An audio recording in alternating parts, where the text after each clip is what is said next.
Going to talk a little prep here for the Tom Curvers Prospect Showcase this weekend.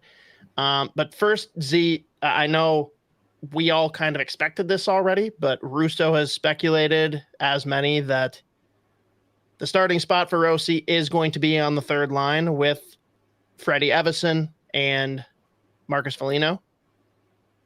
Are we shocked? Are we disappointed? No, I mean, I think that was, and I think it's the right spot for him too. We're like, yeah, I do eventually want to see, assuming he starts off well and whatever. Yeah, I would love to see what he does look like given that first line role potentially, like at some point with Kaprizov, Zuccarello, or if it's, just higher up in the lineup, more opportunity, whatever. But I think starting there too, that's going to take a whole lot of responsibility and eyeballs off of him. I mean, maybe not the eyeball part because everyone's going to be all over him. Because it's like literally the one thing that people have to look forward to because it's like the same. It's like the exact roster everyone's expecting. He's like the one different part of the team now outside of like the guys that left. But I think now he's not going to have to go up against the other team's best players. He's going to, be given more opportunity than he did last year when he just started on the fourth line. Like they're going to play legit minutes. So I think it's a good place for him to start, and there's no reason that he can't, earn his way higher up the lineup. And I mean, we saw how like Hartman's year last year went, where it was like up and down for sure. So, and as we know, they're not going to be healthy all fucking season.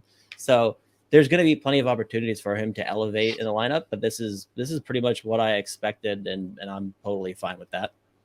I got to be honest, man. Again, I don't want to see the donkeys populate the internet like you talked about before with people going after Barstool.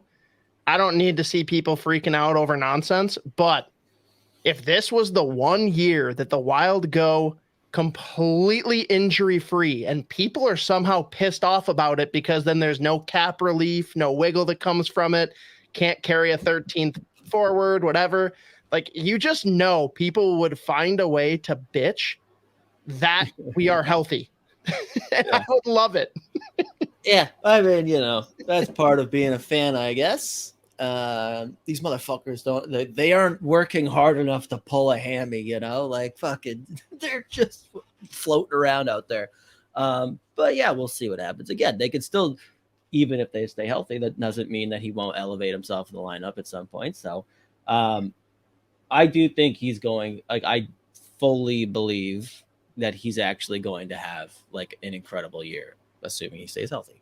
And again, I think this role on the third line, whether it's center or at the wing, like that's another thing I've said on here before too, where like he doesn't necessarily just have to be like the center on that line.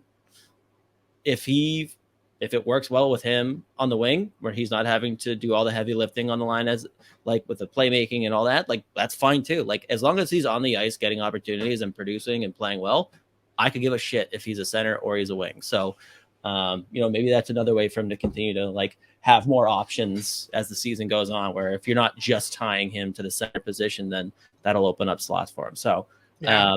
And I mean, at this point, it is a lot easier. Let's be honest, right? Like a lot easier. That was one thing I was surprised they didn't try. I was surprised. That was like, I totally understood, like, whatever, as a center, if you want to not give him those big roles early on or whatever. Again, like there were certain times where I was like, "Are you fucking really?"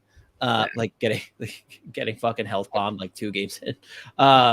But I was surprised, like there wasn't even like a thought, or I'm sure there was a thought, but like they didn't even give it a shot. You know what I mean? Like, right. Why? I mean, like, Garen's afraid of keyboard warriors. He's afraid of the keyboard warriors that are come at him. I thought this was our 1C of the future. What are you doing? Yeah, exactly. Oh, shit. Oh, God. Sean Cosgrove joining the mix here a little late on Babcock, but hashtag Babsuckscock. Oh, sorry. Hashtag Babcock sucks. Motherfucker. He's always on. Doesn't miss. I wonder how he's doing. I wonder how the online poker's going. I wonder how that's doing. Cosgrove, give us an update. What are the chip stacks looking like these days? Yeah.